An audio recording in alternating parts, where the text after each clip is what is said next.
미래생명의 김현정 차장은 회사 인수합병으로 희망퇴직을 권유받는다. 사내 부부 대상이지만 내조라는 이름으로 아내의 퇴직을 권유하는 회사. 현본건설 회장 아들 장재진은 아버지를 죽이고도 8년형을 받은 거에 박학수 변호사를 찾아가 보복했고, 그 얘기를 들은 함께 변호를 맡았던 명석은 걱정이 된다. 퇴직당한 여직원들은 소송을 진행하고, 미래생명 인사부장은 한바다를 찾아와 계약상의 내용이 여직원이 아니라 남직원에게 불리한 내용이라며 부당해고가 아니라고 주장한다. 그런데 상대 변호사가 여성 인권 변호사 류재숙이다. 재숙은 아버지의 학렬자를 물어보는 유명한 판사에게 성차별 발언이라고 하며 돌림자를 확인하여 숙목벌이라고 하고, 그걸 들은 판사는 법원 앞에서의 시위를 문제 삼지 않겠다고 한다. 집에 돌아온 영우에게 아버지는 사귀는 사람이 있냐고 물어보지만 없다는 대답에 근데 키스를 하냐며 도둑놈이 되어버린 준호. 홀로 사무실로 돌아온 명석. 장재진이 나타날까 호신용 무기를 준비해놓고 연습까지 한다.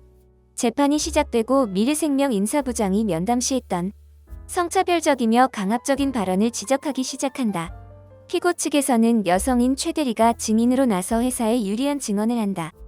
재숙은 남편의 대장암 수술을 앞두고 한 달간 유급 휴가를 사용했던 걸 발언한다. 희망퇴직당한 두 사람은 되려 증인의 남편을 걱정하며 위로를 해준다. 영우는 이지영의 열쇠고리와 같은 택시의 광고를 보고 싶다는 한마디에 레이서가 되어버리는 준호. 난임치료 전문 희망 여성병원을 보고 아이디어가 떠오른 영우. 한편 민우는 영우를 흔들려고 미래생명 구조조정 꼼수를 알려준 건 한바다라며 법률 자문 의견서를 건네준다. 그걸 본 영우는 명석을 찾아가 변호사는 세상을 낫게 만드는 일에 이바지해야 된다고 생각한다고 하지만, 명석은 변호사가 하는 일은 변호고 어느 쪽이 정의인지는 판사가 판단하는 거라며 화를 낸다. 그 후 영우는 준호와 돌고래 해방 2인 시위를 하면서 고민하는 걸 얘기하고 영우를 늘 응원한다고 얘기해주는 준호. 다음날 재판 증인으로 나온 이지영에게 희망퇴직 권유가 난임치료를 집중하여 임신할 수 있는 좋은 기회일 거라는 영우. 재숙은 반발하지만 퇴직자들에게 불리해졌다.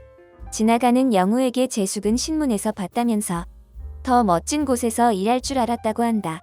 의뢰인을 고르는 건 변호사가 아니라는 영우의 대답에 변호사는 판사와 검사와 다르니 어떤 의뢰인을 변호하는 게 옳은지 스스로 판단해야 한다고 조언한다. 그 모습을 본 권민우는 영우의 명함을 넣어 재숙에게 법률 자문 의견서를 보낸다. 집에 도착한 영우는 아빠가 키스하는 모습을 봤다고 두리번거리고 아직 사귀는 사이가 아니라서 보여줄 수 없다 한다. 사귀지 않는다는 말에 놀라는 준호. 영우의 데이트 목록이 낯선 준호는 그동안의 데이트를 말하며 재미가 없어도 영우를 좋아해서 같이 했는데 사귀는 게 아니라니 섭섭하다며 털어놓는다. 다음날 재숙은 익명의 제보자가 보낸 인사부장의 업무 수첩을 증거로 공개한다. 남편 불이익을 다른 사람들에게 알리며 여직원의 퇴직을 유도시키라는 계획을 입증시킨다. 그렇지만 판사는 성차별적 해고를 인정하지 않으며 피고 측의 손을 들어주게 된다. 재숙과 두 사람은 재판에서 졌지만 많은 사람의 응원을 받게 되고 영우와 수연을 뒤풀이에 초대한다. 재숙은 수연을 먼저 올려보내고 법률자문 의견서를 받고도 영우가 난처할까봐 쓰지 않았다고 얘기해준다.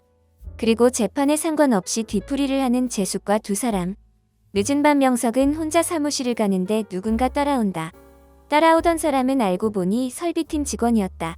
장재진이 잡혔다는 한 대표의 문자를 받고 안심을 해야 하는데 갑자기 각혈이 나온다.